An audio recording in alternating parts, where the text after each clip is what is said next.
Rogers, what are we looking at right now? Yeah, we're looking at LAX. This is Terminal 1 here where this is all going down. Now, you can see this is from one of our tower cams in the area. So here's what we know. We know that around 9:30 tonight, the LAX Police Department got a call for a suspicious package on the public side of the terminals here. Now, that's important because the people that have already gone through the TSA screening and are already in the air side, is what they call it, will be allowed to stay there. But you can see, as we zoom out a little bit, the traffic backup getting really intense here because police have stopped the upper horseshoe, and I believe it looks like the lower horseshoe as well. So nobody allowed into LAX to the horseshoe right now as police try to deal with the suspicious package. All we know is that there is some sort of object that they're looking into right there at the beginning of the terminal. So far, no flights have been impacted, but you know, we've seen this before where sometimes these flights end up being delayed because nobody can actually get to their flight. So we're working to deal with that, to figure that out. LAX, we're waiting on some more calls as SkyCal starts to get a little bit closer. We've got them going to check on things as well.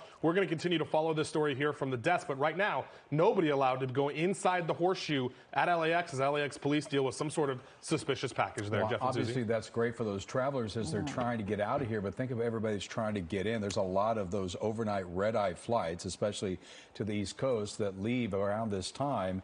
I'm certain that those people aren't going to be able to get to that point if the upper horseshoe is closed down. I imagine flights will be impacted. Mike Rogers at the desk saying they weren't yet, but I imagine they will be soon. Well, I would assume so, too. And, you know, that's one of the bad things about this happening at Terminal 1, right? That's the very beginning portion of coming into the airport. If this were at 7 or 8, you know, the people could still get to the other terminals. But where this is just really bad news. You can see no traffic at all moving there on either level of the horseshoe. And just because it stops there at the horseshoe at Terminal 1, you can't get to the rest of the horseshoe. Correct. It's a one-way all around there. So it's going to essentially shut the whole thing down. And there's no other entrance points. You see the one we're looking at, you know, can come off Century or Sepulveda from the west, but both of those entry points have been completely shut down as LAX police deal with this. And we've got reason to believe that it's maybe right in front of the terminal, which is why they had to shut the road down. Yeah, there's going to be quite a backup in and around LAX, as you can imagine tonight. All right, Mike, thank you very much. We're going to keep an eye on the situation at LAX and bring you the very latest here throughout the hour on KCAL News at 10.